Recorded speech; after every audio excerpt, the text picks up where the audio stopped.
কালকে আমাদের এখানে প্রচণ্ড বৃষ্টি হয়েছিল, তাই জন্য মানি প্ল্যান্ট গাছটাকে বাইরে রেখেছিলাম যাতে বৃষ্টির জল পায়। আর আজকে যখন সকালে নিয়ে আসছিলাম তখন আমার হাতের ভুলেই হয়তো মানি প্ল্যান্ট গাছের একটুখানি অংশ কেটে গেছিলো। গাছটাকে ভাবলাম যে ছাদে নিয়ে গিয়ে পুঁতে দেবো, তাই প্রথমে একটা জলের মধ্যে রেখে দিয়েছিলাম, তারপরে উপরে নিয়ে গেছিলাম গাছটাকে।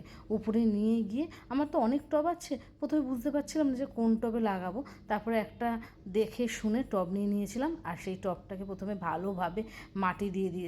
এই টবে মানি প্ল্যান্ট লাগালে খুব সুন্দর লাগে দেখতে, তাই এই টবের মধ্যে মাটি দিয়ে মাটিটাকে একটু প্রথমে জল দিয়ে ভিজিয়ে নিয়েছিলাম, আর তারপরে মানি প্ল্যান্ট গাছটাকে এর মধ্যে লাগিয়ে দিয়েছিলাম। কি বলো তো, মাটিটা একটু জলে ভেজানো থাকলে গাছটা সুন্দর ওর মধ্যে থাকবে, তাই মাটিটা ভিজিয়ে নিয়েছিলাম। আর তারপরে আরেকবার মাটি চাপা দিয়ে দিয়েছিলাম, আর তারপরে সেই মাটিটাকেও জল দিয়ে সুন্দর করে ভিজিয়ে দিয়েছিলাম।